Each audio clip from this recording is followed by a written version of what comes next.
What is up, everybody? Welcome back to another episode of Too Pop to Handle. I'm your host, Andrew Nucatola, your pop culture best friend. And as always, I hope you guys are having a fabulous week. I hope you all had fabulous weekends despite, just living through another historical event. Casual is cool. Like, what better way to kick off your Saturday night than the former US president having an attempted assassination? It's cool. It's fine. Like, it's super chill. We're living in really, really like normal. Nothing's weird about, this election year, nothing. Everything is really, really chill, really cool. What the fuck? Fucking insane. But, we're not going to harp on it. We're not going to even bring too much light to it. We're not going to chat about it. It's not worth my energy. It's not worth your listening time. We're just going to keep the ball rolling. But yes, I hope you all are doing well. I hope we're all, coping with things properly and whatever your vice is. Use it because we are in for a storm of a year. Who knows what the fuck is going to happen? But you know what? Like I said, we're putting it beside us. We're just going to keep trucking along and, talk about another historical event that happened this weekend. Maybe not historical to you, but it is to me. I did something a little crazy over the weekend and I got Botox for the first time. I know, insane, but I didn't get anything like cosmetic. I didn't do it, I didn't do forehead or anything. And don't even try to come for me in any comments and be like, well, maybe you should have because I don't want to hear it. It is hot as hell in New York. We are going through a heat wave, and for a while, I've been considering trying out getting Botox under my arms because we're sweating. It's hot in New York, and it's just like not the vibe. I hate being sweaty. It's just like it's not fun. Nobody likes it, and I was just like, I'm done. I'm allergic to literally 95% of antiperspirants. Deodorants I'm fine with, but antiperspirants, I have a weird skin allergy. I can't use anything. I like can't buy 90% of my regular products in stores. I have to order pretty much everything like toothpaste, face wash, shampoo, conditioner. I literally order everything special order because I'm so blessed and lucky and I'm allergic to pretty much everything skincare related. So love that for me. So I finally bit the bullet and I was like, you know what? Fuck it. Let's try it. I was nervous to do it for a while because I was like, what if I sweat more somewhere else? What if it doesn't work? What if I hate it? I got it on Friday. It is now Tuesday, so it's been about 5 days. It is already changing my life. I'm not completely stopped sweating. Is this TMI? Like, is this weird to be talking? Whatever. I don't really care. We're already doing it. So it's been like 5 days. Botox takes like 10 days to kick in, usually give or take. So I still have some more time for it to fully activate. But so far, so good. I'm kind of loving it. I haven't noticed like sweat anywhere else. I haven't noticed like any discomfort. The next morning I took a workout class. It was totally fine. There's like a lot of misconceptions that you can't work out after getting Botox, but you can. Like you're fine to do it. Maybe it's not like suggested to do like a HIIT workout or like a Barry's class, but like 9 out of 10 times you're fine to work out after Botox. So yeah, very excited to join the Botox Club. I will keep you guys updated on how I like her. I feel like it's one of those things that's like kind of taboo. Nobody really talks about it. And you never really know like if it's gonna work, if people are just like lying online about it. So I will be your trusted source and I'll keep you guys updated on the state of my underarm. So stay tuned for that. We're really just like kicking this show off. Hit the ground running. We are getting close and personal. Anywho, moving on. We had a very fun weekend over here at Two Pop to Handle headquarters, that being me and my boyfriend. We kicked off the weekend watching Hannah Berner's new comedy special with my best friend Ashley. She came over. We had a cute little wine night. Just a very wholesome Friday night. We ordered takeout. We drank some wine. I got us some Swedish candy. Like, we were just having like a girls' night. You know what I mean? Sometimes that's what you need. You don't need to go out on a Friday. You don't need to like get rowdy. A glass of wine, some takeout, some candy, and a Hannah Berner Netflix special. Like it just does the trick sometimes. And we will talk more about Hannah's special later on in the TV recap. I kind of want to just, get the show going. But yes, Friday night was very wholesome. Saturday started out really wholesome. I went and I took one of my favorite workout classes, which if anybody in New York is looking for a fun and a kick-ass workout, I cannot tell you how much fun 305 Fitness is. If you're a girl who likes cardio, if you like to dance, if you like to throw ass, 305 Fitness is literally one of the best workouts. I had so much fun. And it's like, it's not fun to work out. Let's just be real. You know what I mean? Like, working out isn't always enjoyable and like, it's not fun. So when you can find a class that they're just like blasting music, you're shaking ass, you are having fun, club lights going at 10 a.m., 305 is that girl. So if anybody's looking for a new workout class, cannot recommend 305 Fitness enough. And like I said, the day started out very wholesome with the workout class. We did my thing. And then it quickly took a turn. We had plans. We were going on like a cute little double date, super fun, super gay, super cute with Sergio and Jesus from Gay Pride Apparel. We were going to go do a little dinner date, do some drinks. And then on the way there is when the historical event in question that we talked about at the top of the show, the news broke. So we were like, well, dinner and drinks is now turning into less blackout because what the fuck else are we supposed to do when this country is in shambles? So that's exactly what we did. Actually, we did not black out. We were very, we had our fun. We did our things, but nobody blacked out. So, let's give ourselves a pat on the back for that. We went out to dinner at 7 p.m. and we got home at 5 a.m. So God forbid, gay people do anything to a normal capacity. But that was the last. We were out and about. We were in Hell's Kitchen. We were in the West Village. We went back uptown, went to their apartment. We ended up doing, the typical gay thing where you just watch music videos for, I want to say like 5 hours. Like there was a lot of music videos that were watched. It was like Beyonce Super Bowl, Lady Gaga Super Bowl, Shakira Super Bowl. We watched Drag Race compilations, Drag Race lip syncs. I think we watched Kesha's Joyride lyric video like maybe 57 times. Like it was if you know, like gay men, their perfect night is just watching music videos and just like, having a good time. So that was the night that we had. We got home at 5 a.m. So that was a blast. But we were not letting Saturday ruin our Sunday, despite getting home Sunday morning. We slept, we rested, we did our thing. We were up and at 'em the next morning and we had a cute little pool day. There's a community pool by us that we didn't know about.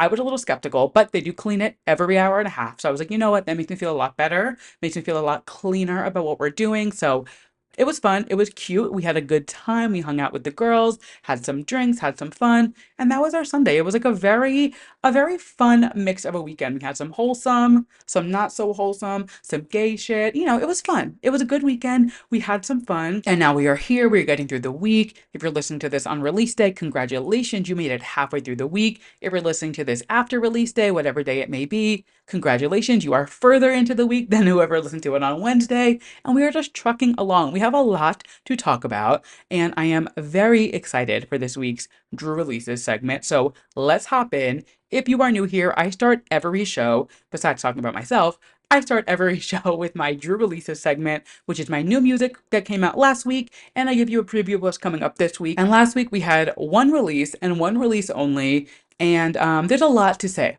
about this release. So let's just get right into it because we are talking about Katy Perry's comeback single, Women's World. Now, if you've been listening to the podcast for the past few weeks when she released it, or announced it rather, I've been saying, there's some controversy behind it because you know who was producing it. There was a snippet that came out that didn't sound great. There was a leak that came out that it was fine. It is what it is. And it's out.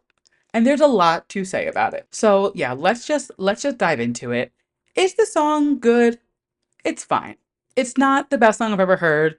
Is it the worst song I've ever heard? No, but it is leaning a little bit more that way. And I before I say anything else, I am a Katy Perry stan. I love Katy. I've been a Katy fan since like one of the boys back in the day. I've seen her on almost every single tour she'd ever done.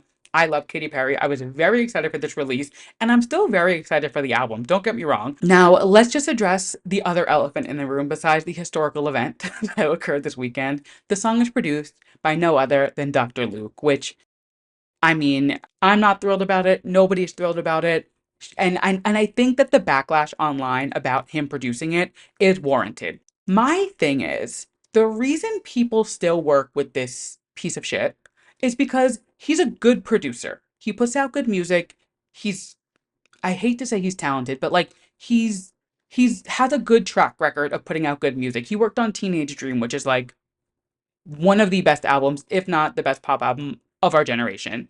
That being said, if you're going to willingly work with a producer who has a known track record of being a rapist, and you are going to release a song about women empowerment, being, living in a woman's world, we're lucky to be living in it, why isn't it better? You know what I mean? Like, I'm not applauding working with Dr. Luke. I am not thrilled about it. I said it last week. I'm going to listen to the song because I love Katy Perry. Like, that's where I'm at. And again, I'm excited for the album. The rest of the snippets honestly sound so good. I don't understand why this was the lead single and why it wasn't better. If you're going to risk your career and your name and now get dragged through the mud for working with this man, and you at least release like a great song. You know what I mean? Like, if you're going to go through all of this trouble and like risk your name and risk your career, and like you're already kind of in shaky waters because your last two eras weren't really weren't really received great from the public. Like, I your comeback single having this high of stakes and this much baggage and then just not being like a knockout single just seems stupid. And when the rest of the album comes out and there are 10 other tracks that could have been such better lead singles and you could have scrapped this, I'm hoping and I'm praying that he is not producing any more of the album. Like, I hope it was a one and done thing. Like, hope, oh God. Oh my God, I didn't even think about the idea of him producing more songs on the fucking album. Oh, yeah, it's gonna be rough. It's gonna be hard. Like, and like, even with this first song, again, I don't hate the song. I don't think it's that terrible. Do I think it's great? No. It's fine. It's a fine song. But the baggage that comes along with it, and if that baggage is going to carry through the rest of the album, it's going to be very hard to listen to it and just be like, yeah, this is great. Let's not talk about the rapist who's behind it producing it. Like, I don't know. We will see. Again, I'm from a standpoint of just like a song, I don't hate it. Will I be listening to it every day of my life? No. I'll listen to it maybe here and there. We'll see. The rest of the snippets of the album do sound really, really good. Like, she did a few songs when she did her interview with Zane Lowe. She did a few snippets on Instagram Live. They sound so good, and I'm like, I'm ready for the rest of it because like this first lead single, it's just I don't know. I don't know. We will see. We will, I would love to like do a whole album review of this album and like talk it track by track. I have my friends who are like, "Hey, I want to do the Katie album with you," and I want to do that. But I'm just like, if the whole album is continued to be produced by this man, I don't know. We will see. We will pick that up when we get there. But that being said, I'm not loving the song. I like the song. I'm not loving it. There's so much better music, Brat, that has come out this year. I still haven't stopped listening to Brat, by the way. Like, I can't take it off repeat. It's all I listen to. It's all I think about. It's too good. I'm obsessed with it. I can't. That being said, let's move on and let's leave Women's World in the past for now because it is what it is, and it was what it was. Coming out this week, which is exciting, we have a solo single from no other than Mr. Joe Jonas, and apparently his upcoming music is the most personal he's ever released, and it is going to kind of give us a look into his divorce, obviously with Sophie Turner, going to give us a little bit of a glimpse into his relationship with Stormy, the girl that he was dating after Sophie. I don't believe they're still together, to what I know, but we will see. I am excited to hear it. I'm excited to listen and see what he has in store for this solo era. But my expectations aren't high. I'm just gonna say it. I don't think it's gonna be bad, but again, I don't think it's gonna be great. I think it's just gonna be fine music. I think it's gonna be good. Maybe it'll be like a fun, cute little summer bop. We will see. I'm not turning Brad off to listen to it though. I do know that. Like, I'll keep that there. We will see though. Maybe I'll eat my words. I hope I eat my words. I love Joe Jonas. I would love for him to, come in and slay with some sick music, but we will see. I'm not going to count my chickens before they hatch, and I'm not going to overly promote and be overly excited for a song if I'm not truly excited for it. And I think that's a good place to stand at. It's a good place to be at. But yes, Joe Jonas, first solo single coming out, Work It Out, this Friday. And we also have new music from Madison Beer coming out this Friday, which typically wouldn't really raise my brow at. I haven't been a big fan of her past few projects. I loved her EP that came out a few years ago. What was it called? As She Pleases?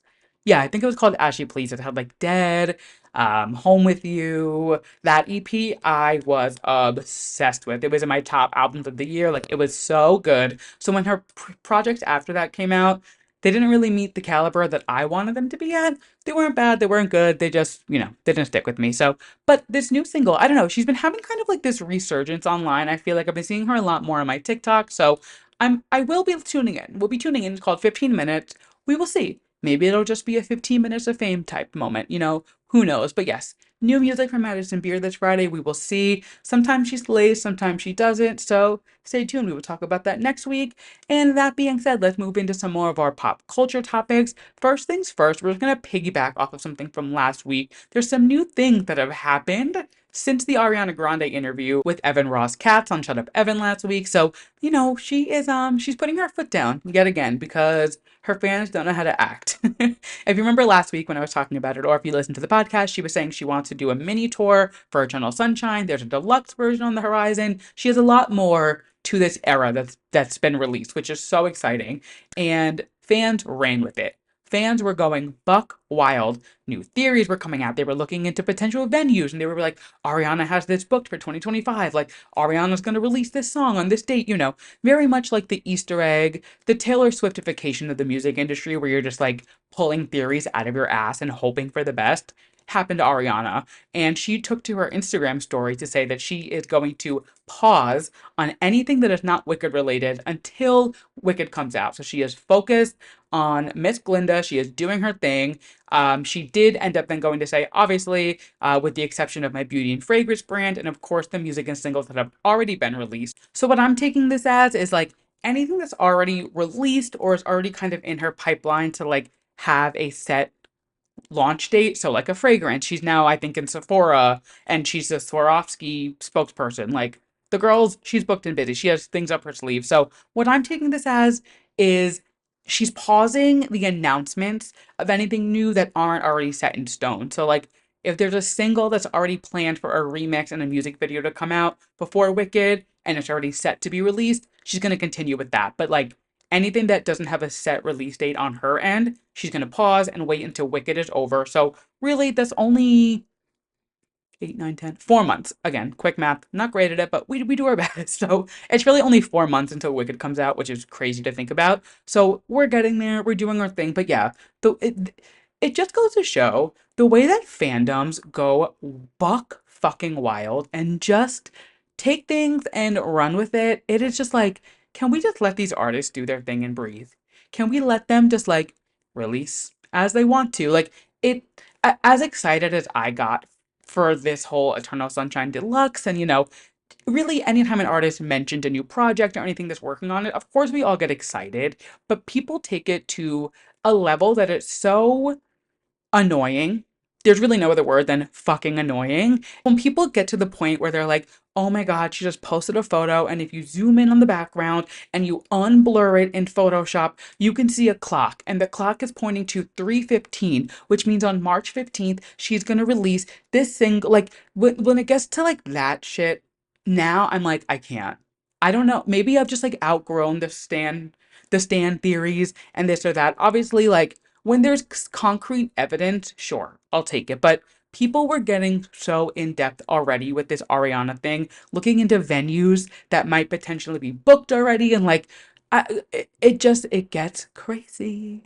It gets fucking nuts, and I don't blame her for reeling back in and being like, oh, never mind, we're gonna put a pin in this until one of the biggest movies really of the next few years that she's starring in drops. Like, she's like, I have bigger fish to fry than giving you 6 more songs. Let me do my thing. Let me collect my check. Let me get my pink get up, and then we'll come chat. So that's that on that. Just wanted to close the loop there. But I will say, this Swarovski photo shoot, first and foremost, rich. That, ooh, girl, I know that check was fat. And second of all, she looks good in these photos. I love them. The whole photo shoot came out today, and I every time I saw a new one, I was like, she's just so pretty. Oh, I love her. Just like a fun little side project. She's like, oh, let me go collect this Swarovski check really quick, be their spokesperson for a minute, and then I'll hop back into Wicked. Like, super casual, really normal day to be Ariana Grande. You love to see it. I love to see a bad bitch winning. And moving on to somebody who was also on a break, but is now, I'm guessing, making their slow comeback. Mr. Harry Styles made his first appearance on a concert stage for the first time in It's been a minute. It's been a while. If you did not see, Stevie Nicks brought him out at the BST Hyde Park Festival over the weekend. I think it was on Friday. And they sang Landslides and Stop Dragging My Heart Around, which is not the first time they've performed together. And they performed these songs together before. I know they did Landslide. I want to say it's twice. It was once at like an album release party for Harry's first album, and the second time was at the LA One Night Only that he did for Harry's house? No, Fine Line, for Fine Line in LA, because One Night Only was here for Harry's house. But that being said, this is not their first rodeo, Harry Styles and Stevie Nicks. And at first I was just like, oh my God, this is major. Like, Harry hasn't done anything in a while. It's been a minute. We are overdue for an album from him, and I'm very excited for whatever he has up his sleeve. But I did not realize that it was not only him coming out to perform with Stevie Nicks, it was Christine McVie's 81st birthday, who is Stevie Nicks' best friend who passed away like 2 or 3 years ago. So he came out to pay tribute to her for her birthday, which is so sweet. In the video of the performance, Stevie said, I asked Harry to do this. It was always heavy to ask someone to come and sing the song with you when you're singing about your best friend that died so suddenly and so sadly. What I want you to know is Christine was Harry's girl. She was my girl. She was your girl. She was from here. She loved all of us. And today was her birthday. So he came out. He did a little tribute for her, which is so cute. And I'm like 99% sure he's gearing up to start this new era. So just like a fun little way to like dip his toe into the spotlight, say hello to everyone, do his little thing, and then also pay tribute to her. So I just thought that was cute. And we love concert news here at Two Pop to Handle, which means our next story is also concert news. Adele is that bitch. Let me just say that. Adele, girl, she has cracked the code. So she has ended her Vegas residency, which went on for so long and was such a cool show. Like, she put so much thought and effort. I didn't go, unfortunately, but everybody I know who did go said it was like out of this world, unbelievable. And now she's getting ready to head over to Munich and do a residency there. And I knew she was going to Munich. I knew she was doing it. It's going to be pretty much all of August. The date, yeah, August 2nd through August 31st, 2 shows a week. So like 8 shows total, I would say, give or take. What I didn't realize is that the stadium was built specifically for her. They built this stadium for her show. Do you know how crazy that is? And how impressive that she has not released an album in 3 years? 2 years? 3 years? 3 years, yeah. It's literally been 3 years since she released an album, and she is still selling out shows, and she is having places build her a stadium. Not only just a stadium, they're not just building it. This stadium seats 80,000 people. They built a stadium that holds 80,000 people for her to go perform 8 nights in Munich next month. Adele is that bitch. She has cracked the code. You can never say a word about her. No, but not that anyone hates Adele. Like, really, who hates Adele? Nobody. You can't. There's nothing to hate about her. You know what I mean? She's literally that bitch. But when I saw that they built this stadium for her, that is crazy. I maybe I just am not like well versed on the building of stadiums, but I have never heard of anybody having a stadium built just so they can go perform in a place. I know they're doing it in Thailand right now because they want Taylor to do the Eras tour there, but it's not going to be built until like 2027. So not to like rain on their parade, but that ship's probably sailed. Maybe not, who knows. Regardless, Adele is that bitch. I'm obsessed. I love this. I saw Adele in like 2016, 2017 when she toured 25. Was it? Yeah, 25. She was at the Garden, and it was so good. Oh my God. It was such a good show. That was one of the hardest pre-sales I've ever dealt with in my fucking life. I went with Jacqueline and her sister, and we were all on like 3 devices trying to get tickets. It was fucking hell, but I got the tickets. We went. It was a blast. It was so fun because she treats it almost like a talk show. Like, the seats were all pointed at the stage, not just directly forward, but she had like a triangle stage and they were all faced towards her, almost like it was like a conversation with. She was chatting with everybody. She was hilarious. She was obviously singing. Like, she would be in the middle of a joke and then be like, right, now we're gonna sing. And she would just like belt out the most beautiful noise you've ever heard. Ugh, I love her. I hope she tours again soon. Like, I would love to see her again. She was phenomenal. And yeah, like I said, she is that bitch. And on the topic of concerts, I haven't plugged this in a while, but if anybody's new here or if anybody forgot, I do have a SeatGeek code. You are looking to save some coin on concert tickets, you can head over to SeatGeek and get $20 off your first order at SeatGeek when you use code 2POP to handle. So take that as my gift to you. Save yourself some coin. It would really be an honor to know that somebody got to go to a concert and save some money because of me. It would really just like make my heart swell. So use my code, go see a show, do your thing, maybe go see Adele in Munich, maybe go to the Eras tour, wherever you want to go. Buy a ticket, use my code, and I'll thank you guys later. Moving on to another girl who I just can't get enough of, Miss Sabrina Carpenter. She is just, I mean, I feel like I can't go a week without her.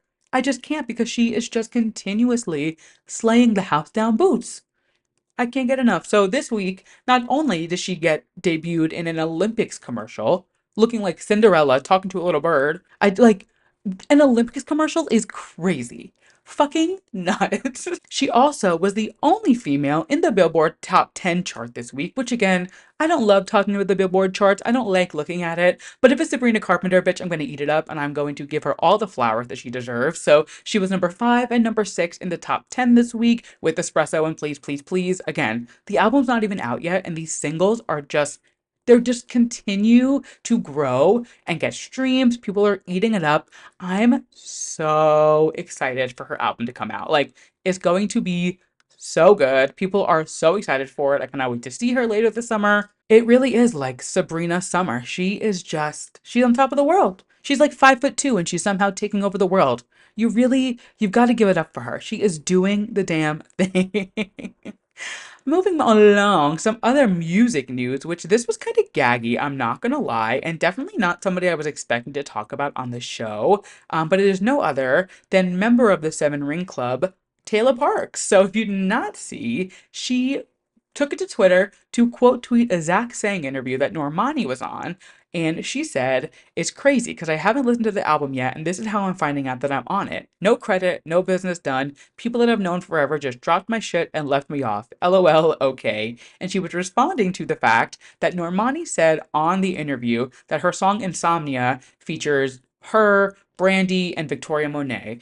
And I guess Taylor was left out of the group chat. Had no idea that she was credited on it, no idea that she had any part in it. I believe the song is from a few years ago, so it was kind of like scrapped for a bit, and then they probably just like revisited it when they were putting together this track list. But yeah. Like I was like, girl, you couldn't have texted her? You couldn't have DM'd her? I mean, get your flowers. I'm not like saying like don't speak you believe in, but I was like, she just quote tweet Twitter fingers, did her thing and hit send. Which again, I'm not discrediting her for like wanting her credit.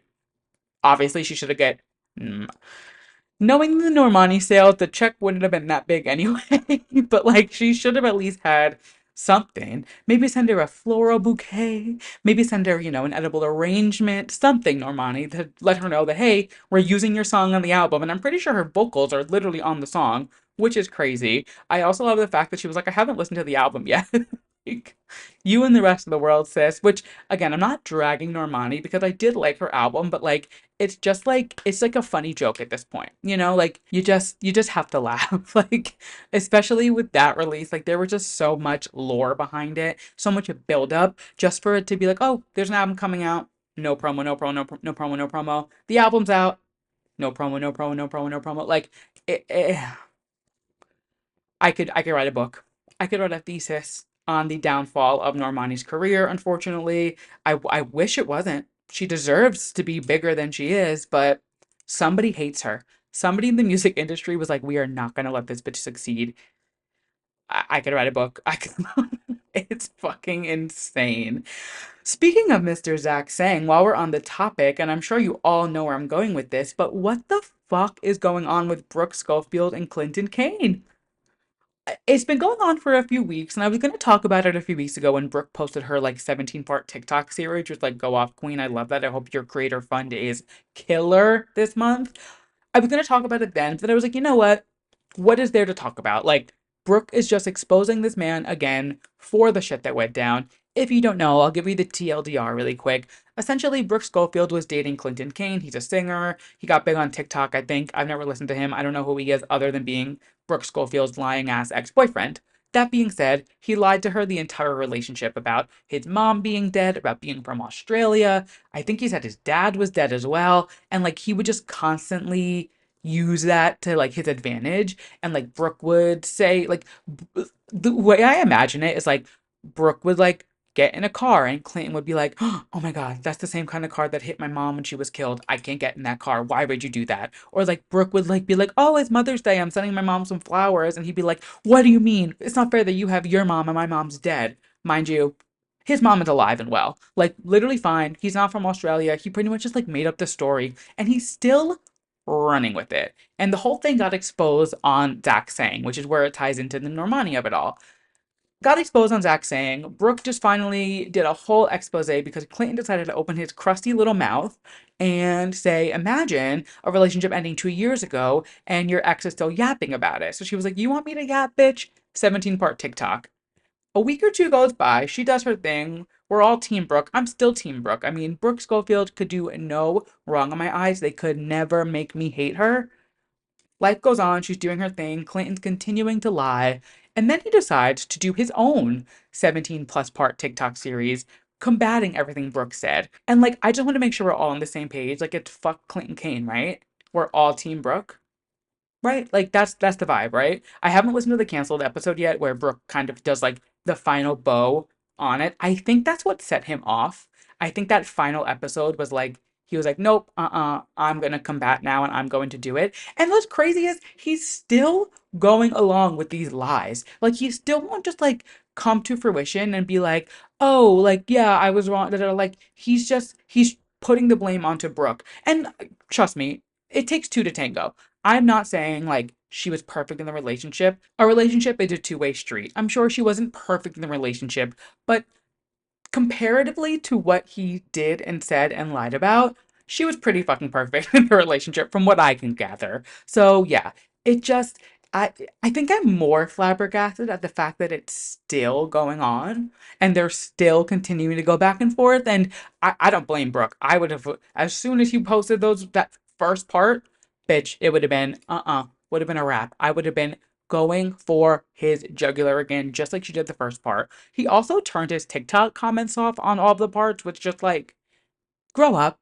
You're gonna post all of these videos when you know you're in the wrong in the situation and then turn your comments off. Like, at least let somebody fucking chime in and make a fucking nasty comment.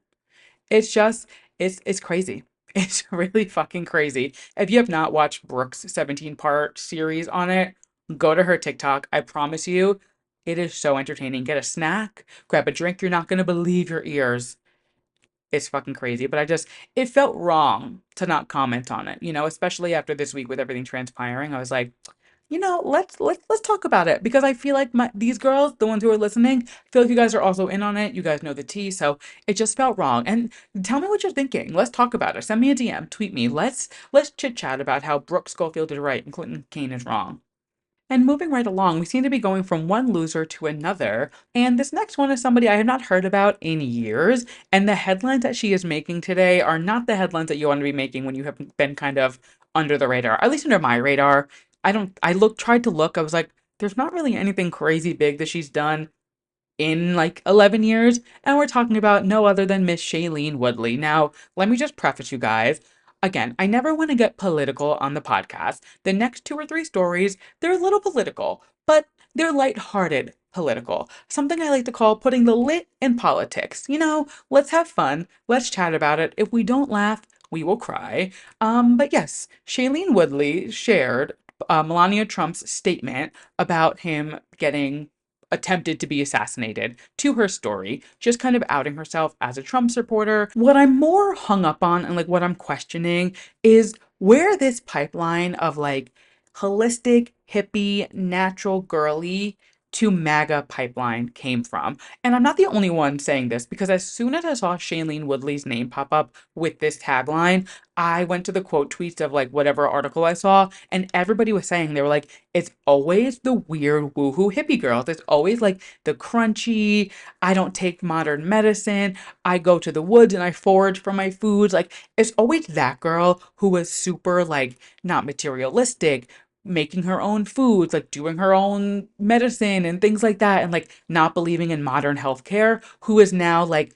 rallying behind Trump 2024. And it's just a really weird pipeline to be on. Like, it's just not, it wasn't in the bingo cards for those girls to turn into these girls, but it's, I don't know. It's very weird, very strange. And maybe it's like these natural medicines they're taking that are just like rewiring something in their brain that's making them feel a little, little crazy, little woohoo. I don't know. Something's weird. Something is not adding up. We are living in such a weird fucking time. Editing Andrew popping in because for some reason the next like 5 minutes of the episode got corrupted. The video and the audio, I cannot get it back. I have tried converting it. I have tried exporting it to a different software. I don't know what to do. Not really sure what happened. But I think she is a goner and that is okay. We have the beginning part, we have the end part. Life goes on. Pretty much, let me catch up to speed what you missed. I wrapped up the Shailene Woodley bullshit. She's insane. It is what it is. Then we went into my TV recap, which I told you guys how much I love the new Hannah Berner Netflix special, Rewrite at Dawn. It is on Netflix. Go check it out. It was hilarious. She is great. We love Hannah Berner in this house. And then I started talking about Owning Manhattan, and this is where the audio and video pick back up. So we have half of my Owning Manhattan recap. I don't know. Essentially, what you missed. Very happy that Judy's getting divorced. Jonathan is an asshole, and that is where the rest of the episode picks up. Again, I apologize. I don't know what happened. Life goes on. Enjoy the rest of the episode. It was just kind of like a no-brainer that he needed to be let go from the company, and I'm very happy to see that that is how the season ended.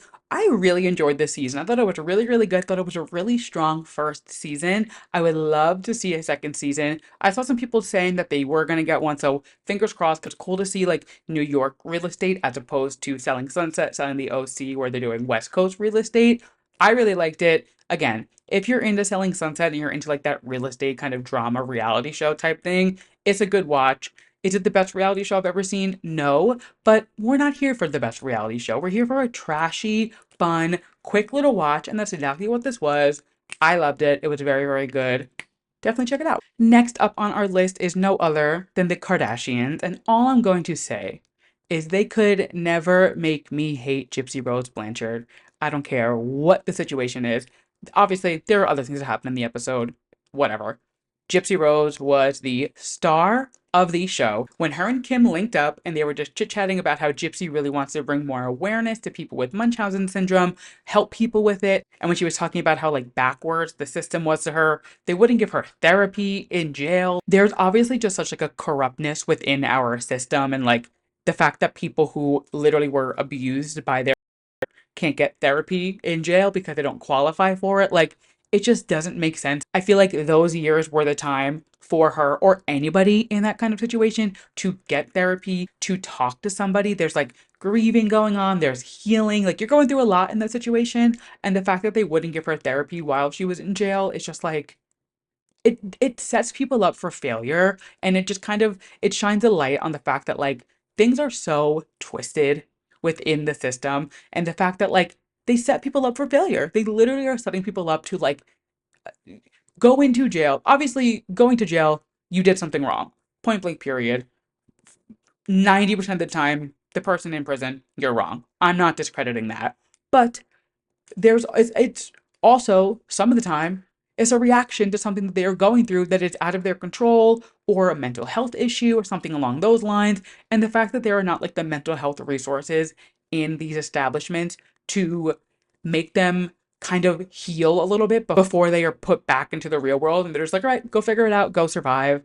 It's insane. I love that Gypsy is speaking up and she's saying, I know what I did was wrong. I'm not saying what I did was correct, but there's got to be a way to like help people in these situations and give them a voice and give them the resources that they need while they are doing time for the thing that they did wrong. There's no denying that orchestrating your mother's death is wrong. Obviously, that I'm not discrediting that. I know that it's fucked up, but there's no reason why they couldn't have given her a therapist, a psychiatrist, any type of like resource to help her heal and like get over the trauma that she just went through for the entirety of her life. It is just, it's crazy. I love her. They can never make me hate her. And I'm so glad that Kim made the time to go see her because it's what she deserves. Moving on to Drag Race. Before we get into the recap, we have another Drag Race season on the horizon coming out along with Canada vs. the World because one season just wasn't enough. We are getting the first season of Global All Stars, which is so exciting. They are bringing for the first time ever one girl from every franchise and putting them in an all-star season. And this list is stacked.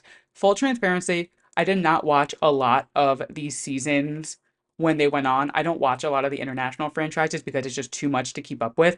But in the past day or so, I have looked into majority of these queens and they are fucking sickening. I know for a fact that these international girls bring a level of drag that is so unbelievable. So I just know this season is going to eat, and I am so excited that Miss Alyssa Edwards is coming back to our TV. That sentence is so crazy to say. We are so lucky to be getting Alyssa Edwards back on our TV and representing the US in this Global All Stars competition. So, starting off the list, we have Alyssa Edwards from the US, Athena Likis from Belgium, Eva LaQueen from the Philippines, Galavaro from Mexico, Kitty Scott Claus from the UK, Queen Kong from Australia, Miranda Labreo from Brazil, Nehelina from Italy, Pythia from Canada. I did watch her season and I loved her, so I'm very excited to have her back on our screen. Soa Demuse from France, Tessa Testicle from Switzerland, which I just love her fucking name, and Vanity Vane from Sweden. So we have a whole new repertoire of girls coming in for this Global All Star season. Very excited. Definitely be tuning in. I mean, Alyssa Edwards alone is like, I was sold from there, but seeing the rest of these girls, I was doing like deep dives through their Instagrams and I did a few like TikTok compilations of them just to kind of like get myself a little more well versed. And I definitely want to do some more research before the season starts, but very excited for this. Crazy that we are getting another season of All Stars starting while we have another season starting, and All Stars 9 hasn't even ended yet. There's so much going on. I was worried about not having enough content to talk about in the TV recap in the upcoming weeks. Bitch, now I got 2 seasons of Drag Race to watch, so and a season to finish because, like I say every week, it's a new day in the workroom and we are recapping All Stars 9. This week, not much to say other than the fact that Roxy fucking Andrews is that bitch.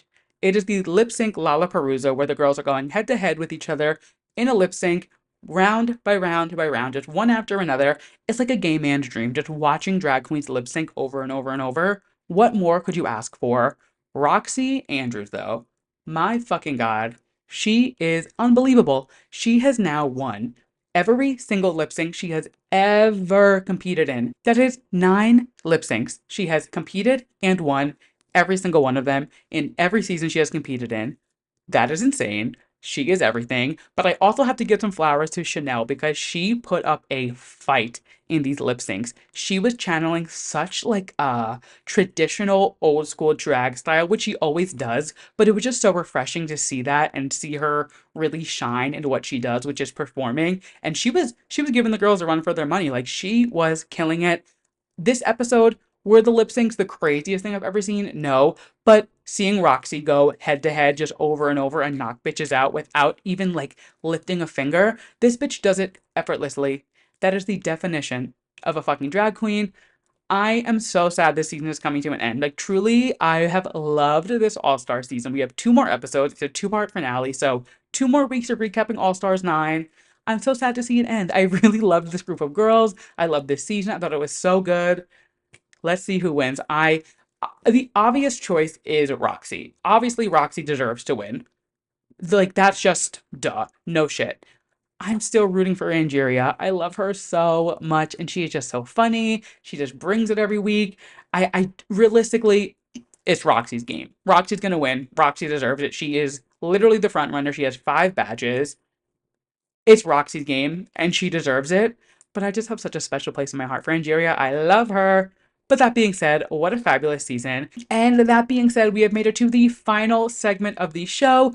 It is time for my yes and my mess of the week. My yes being something I'm loving, and my mess being something I am not loving. And my yes this week is something that has been a long time coming. I have a running list in my head of things that are just like potential yeses all the time. They're kind of like, if there's nothing in pop culture, nothing really like topical right now that could really pack a punch in the pop culture world that I could pull, and that would be a yes, just to have some backup options, you know what I mean? And this girl has been on my list for weeks, and it is no other than New York Liberty mascot Ellie the Elephant.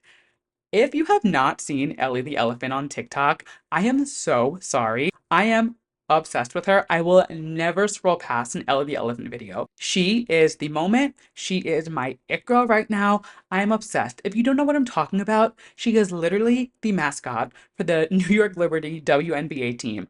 I know nothing about sports. I know nothing about basketball, but that bitch, Ellie the Elephant, she eats down. I'm obsessed with her. It's to a point where I'm like ready to go to a WNBA game just to watch her dance and perform and do her thing because she is everything. Whoever is inside that Ellie the Elephant costume, I am obsessed with you. You are an icon. You are a legend. You are the moment. Can we get brunch? Maybe go to a drag show, hit the club. Like, you tell me where to be, tell me what you want to do. Let's do it because you are the moment.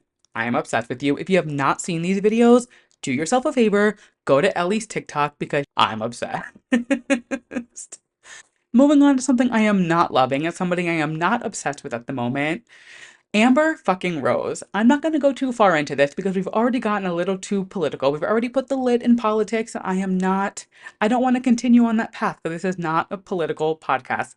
But if you did not see Amber Rose's speech at the Republican National Convention, what a fucking idiot.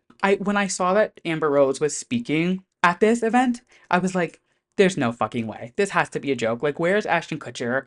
I must be unpunked. And then I watched the video this morning of her speaking. I'm just gonna leave it at that.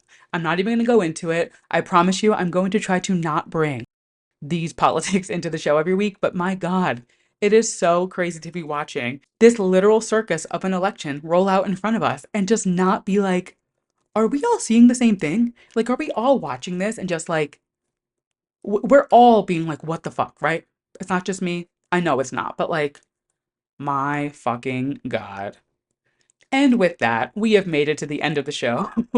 Thank you guys so much for listening to this week's episode of Too Pop to Handle. If you like what you heard and you're listening to us as a podcast, make sure you leave us a 5-star rating, leave us a review. It really does help the podcast so much. If you're watching us on YouTube, make sure you hit the subscribe button, give us a like, hit the bell, all the things, hit all the buttons, everything but dislike. You guys know the drill at this point. And I say it every week. If everybody listening to this sends it to one friend, I will double the listeners. It is simple math. Hit the share, send it to a friend, post it on your story, tag me. I would love to see that you're listening to it. Let me know what you're thinking. Let's chat. That being said, if you would like to follow us on social, we are at 2pop to handle on all platforms. Instagram, Twitter, TikTok, YouTube, you name it, I am there yapping. If you would like to follow myself on my socials, I am at Andrew Nucatola on Twitter, Instagram, and TikTok. And with that, I will catch you guys next week. Bye!